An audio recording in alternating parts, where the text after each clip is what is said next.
ఎవరు వాళ్ళకి డబ్బులు ఇస్తే వాళ్ళకి ఓటేసేయడానికి రెడీగా ఉంటారు. అండ్ వాళ్ళ మైండ్ సెట్లో జగన్మోహన్ రెడ్డి గారు అంటే నిజంగా మాకు మంచి చేసేవారు అన్న సెట్ ఆఫ్ థాట్ ప్రాసెస్ ఇంకా ఉందా?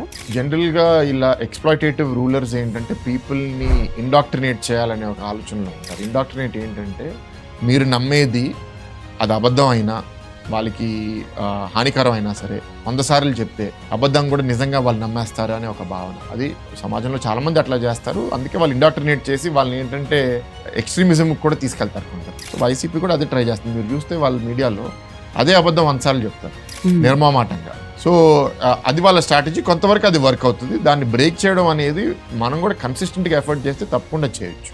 అండ్ ఐడెంటిటీ బేస్డ్ పాలిటిక్స్ కూడా మన సమాజంలో ఉంటుంది. ఏంటంటే what do you identify with? కులంతో ఐడెంటిఫై చేస్తావా, రీజన్తో ఐడెంటిఫై చేస్తావా, రిలీజన్తో ఐడెంటిఫై చేస్తావా, దాన్ని మనం ఎట్లా క్యాప్చర్ చేసుకోవాలి, ఇది అందరు పాలిటిషియన్స్ చేస్తారు.